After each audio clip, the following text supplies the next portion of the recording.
Hi అండి. నేను మీ కిరణ్. అందరూ ఎలా ఉన్నారు? నేనైతే చాలా బాగున్నానండి. మీరందరూ కూడా బాగున్నారు, బాగుండాలి అని మనస్ఫూర్తిగా కోరుకుంటున్నాను. మా ఇంట్లో పిల్లల నుంచి పెద్దవాళ్ళ వరకు అందరికీ కూడా పూరి చేస్తే చోలే కూర చేయాల్సిందే.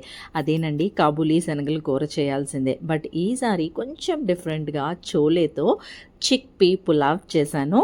ఈ కాబూలీ శనగల వల్ల ఈ పులావ్కి చాలా protein rich and filling meal అవుతుంది. చాలా సింపుల్ ఇంగ్రీడియంట్స్తో టేస్టీగా ఎలా తయారు చేశానో ఈ వీడియోలో మీతో షేర్ చేసుకోబోతున్నాను. సో ప్రోటీన్ రిచ్ పులావ్ని ఇంకెందుకు ఆలస్యం చూపించేస్తున్నాను. నేనైతే ముందుగా కాబూలీ శనగల్ని ముందు రోజు నైట్ నానబెట్టుకున్నాను. మధ్యాహ్నం లంచ్కి నేనైతే ఇది రెడీ చేస్తున్నాను. సో ఇప్పుడు నానబెట్టుకుంటుంది ఆ వాటర్ని వంపేద్దాము. ఆ వాటర్ని వంపేసి ఓన్లీ శనగలను మాత్రం తీసుకొని మళ్ళీ ఫ్రెష్ వాటర్ వేసుకొని కొంచెం అంతా ఉప్పు, అలానే కాబూలీ శనగల మసాలా ఉంటుంది కదా, చోలే మసాలా అని దొరుకుతుంది అది, అండ్ అలానే కొంచెం అంత కారం వేసి బాయిల్ చేసేసాను అనమాట. ఈ వాటర్ని పారబోసేస్తున్నాను అండ్ మళ్ళీ ఫ్రెష్గా వాటర్ని అయితే వేసుకున్నాను. అండ్ దీనికన్నా ముందు నేనైతే 2 గ్లాసుల బియ్యాన్ని, బాస్మతి రైస్ని తీసుకొని నానబెట్టుకున్నాను. ఒకసారి శుభ్రంగా వాష్ చేసేసుకొని నానబెట్టుకొని ఉంచుకున్నాను. ఎప్పుడైనా కూడా బాస్మతి రైస్ ఒక అరగంట సేపు అయినా నానబెట్టుకుంటేనే మనకి రైస్ అనేది ఫ్లఫీగా, సన్నంగా, పొడవుగా వస్తుంది, చాలా బాగా వస్తుంది. సో ఇప్పుడైతే నేను వీటికి కుక్కర్ విజిల్ వచ్చినంత వరకు, ఒక 6-7 విజిల్స్ వచ్చినంత వరకు కూడా బాయిల్ చేసేసుకుంటున్నాను. ఇందులో నేను వేసింది ఉప్పు, కారం అండ్ అలానే చోలే మసాలా వేసాను. సో ఇప్పుడు ఇది ఒక 6-7 విజిల్స్ వచ్చినంత వరకు కూడా బాయిల్ చేసేసుకోండి. అండ్ ఎందుకు అంటే మళ్ళీ కూడా మనం పలావ్ చేస్తున్నాం, మళ్ళీ విజిల్కి పెడతాం కదా, అప్పుడు ఎక్కువ విజిల్స్కి పెట్టము. బాస్మతి రైస్తో వండుకుంటున్నాం కాబట్టి మనం 2 విజిల్స్కే ఆఫ్ చేసేస్తాము. ఏది పలావ్ పెట్టిన పాట్ అయితే. సో ఇదైతే శనగలు ఉడికినంత వరకు కూడా ఉడికించుకోండి. ఇప్పుడు చూస్తున్నారు కదా, వేడిగా ఉంది నా చెయ్యి అయితే. సో బట్ ఉడికిపోయినాయి ఈ శనగలు. సో ఇప్పుడు నేను ఒక ప్యాన్ పెట్టేసుకున్నాను. ప్యాన్ పెట్టుకొని నెయ్యిని వేసుకుంటున్నాను. అండ్ కొంచెం అంత నెయ్యి, కొంచెం అంత ఆయిల్ వేసుకున్నాను ఇందులో అయితే. సో అండ్ బేసిక్ మన గరం మసాలా వేసుకుంటున్నాను, హోల్ గరం మసాలానే వేసుకుంటున్నాను.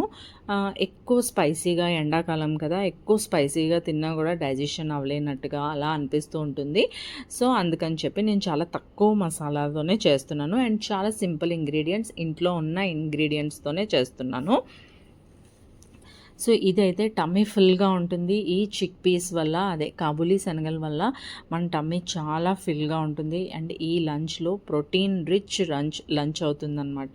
ఇక్కడ మీరు చూస్తున్నట్టయితే కొంచెం అంతా యాలకులు తీసుకున్నాను, ఒక 2-3 యాలకులు తీసుకున్నాను, దాల్చిన చెక్క, లవంగాలు, ఇంకా కొంచెం అంత జీలకర్ర, పచ్చిమిరపకాయలు వేసుకుంటున్నాను. కారాన్ని చూసి అడ్జస్ట్ చేసుకొని వేసుకోండి. మనం ఆల్రెడీ శనగలు ఉడకబెడుతున్నప్పుడు కూడా కారం అనేది వేసాము. చోలే మసాలాలో కూడా కారం అనేది ఉంటుంది, చూసుకొని అడ్జస్ట్ చేసుకోండి మీ టేస్ట్కి తగినట్టుగా. అండ్ అలానే ఉల్లిపాయల్ని పొడవుగా కట్ చేసుకొని వేసుకున్నాను. ఇవి కొంచెం అంత ఫ్రై అవనిద్దాం బాగా. సో ఇవి ఫ్రై అయ్యే లోపల మనం ఏం చేద్దామంటే దీనికి కావాల్సినవి రైతాకి ఉల్లిపాయలు అవి తరుక్కోవడం అవి చేసేసుకుందాము. ఇందులో ఇంకెక్కువ ఇంగ్రీడియంట్స్ ఏమీ వేయం, ఆల్రెడీ చోలే ఉడికిపోయే ఉన్నాయి కాబట్టి మనకి ఎటువంటి ప్రాబ్లం లేదు. నాకేంటంటే ఏ రెసిపీ చేసినా కూడా క్యారెట్ అనేది మస్ట్ అండ్ షుడ్గా ఉండాలి. ప్రతి దాంట్లో నేను క్యారెట్ని ఇంక్లూడ్ చేసుకుంటాను.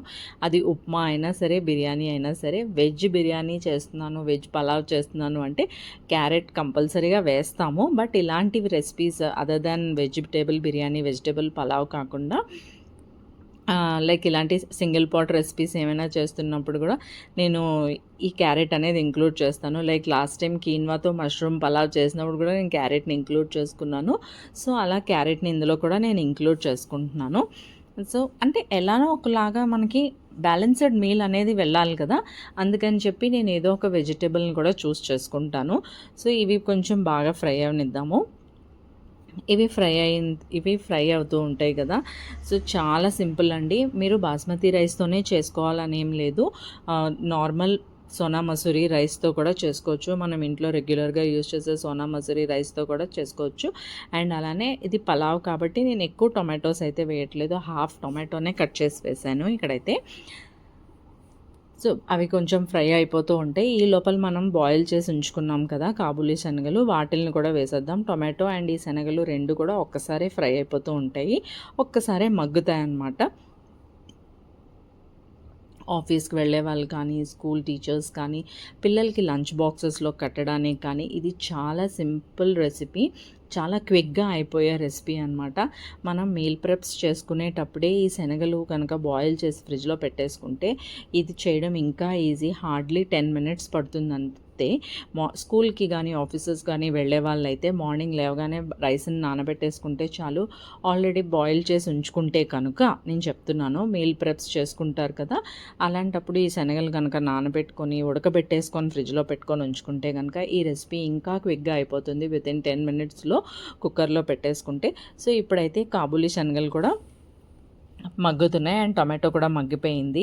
ఇప్పుడైతే ఇందులో కొంచెం అంతా అల్లం వెల్లుల్లి పేస్ట్ వేసుకుంటున్నాను. అల్లం వెల్లుల్లి పేస్ట్ మనం కావాలనుకుంటే చోలే ఉడకబెడుతున్నప్పుడు కూడా మనం వేసుకోవచ్చును. నేనేంటంటే ఇక్కడ వేస్తున్నాను.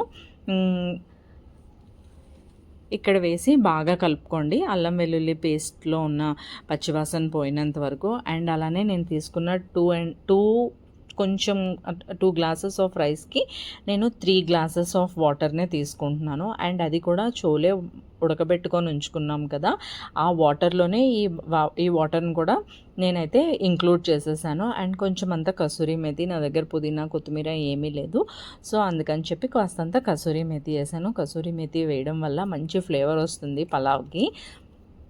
సో వన్స్ ఇలా బాయిల్ అవుతున్నప్పుడు ఈ స్టేజ్లో మీరు సాల్ట్ని అడ్జస్ట్ చేసుకోండి. ఒకవేళ చెక్ చేసుకోండి ఫస్ట్, సరిపోకపోతే మీరు ఇక్కడ అడ్జస్ట్ చేసుకోవచ్చును. నాకైతే సరిపోలేదు. మనం కేర్ఫుల్గా ఉండాలి, ఎందుకంటే చోలే ఉడకబెడుతున్నప్పుడు కూడా మనం ఆల్రెడీ వేసాం, ఉల్లిపాయలు వేగుతున్నప్పుడు వేసాం. కొంచెంగా వేసుకుంటే పర్వాలేదు.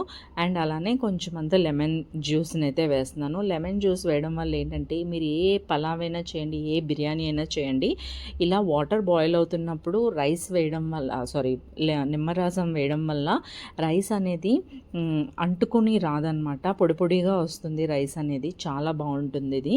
సో ఇప్పుడు వన్స్ వాటర్ బాయిలింగ్ అవుతుంది కదా, ఈ స్టేజ్లో నేనైతే నానబెట్టి ఉంచుకున్న బియ్యాన్ని వేసేస్తున్నాను, బాస్మతి రైస్ని వేసేస్తున్నాను. మీరు ఏ రైస్ తీసుకున్నా కూడా రెగ్యులర్గా ఒకవేళ సోనా మసూరి రైస్ తీసుకుంటే దాన్ని కుక్కర్లో పెడితే మీరు ఎన్ని విజిల్స్కి ఆఫ్ చేసుకుంటారో అన్ని విజిల్స్కి ఆఫ్ చేసేసుకోండి. బాస్మతి రైస్ ఆల్రెడీ మనకి నాని ఉంటాయి కాబట్టి మరి ఎక్కువ విజిల్స్ ఉంచుకోకుండా వన్స్ ఇలా వేసిన తర్వాత ఒక్కసారి బాగా కలిపేసుకొని సాల్ట్ అది చెక్ చేసేసుకొని మసాలా అది మీకు చెక్ చేసుకోండి. గరం మసాలా వేసుకోవాలనుకుంటే వేసుకోవచ్చు, నేనైతే వేయలేదు. ఎందుకంటే పావుబాజీ 10 సార్లు పావుబాజీ అంటున్నాను నేనేంటో, చోలే మసాలాలో ఉంటుంది కదా మసాలా ఆల్రెడీ, అందుకనే నేను ఇంకా మళ్ళీ వేయలేదు ఇక్కడ. సో ఇక్కడ మీరు అంతా బాగా కలిపేసుకొని ఒకసారి సాల్ట్ అది చెక్ చేసేసుకొని, కారం అది చెక్ చేసేసుకొని మూత పెట్టేసి 2 విజిల్స్కి ఆఫ్ చేసేయండి. ఎక్కువ విజిల్స్ వద్దు, మీడియం ఫ్లేమ్లో 2 విజిల్స్ వస్తే చాలు, ఆఫ్ చేసేయండి. అంతే, మన ప్రోటీన్ రిచ్ పలావ్ అయితే రెడీ అయిపోతుంది ఇక్కడ. సో చోలేలో చాలా ప్రోటీన్ ఉంటుంది.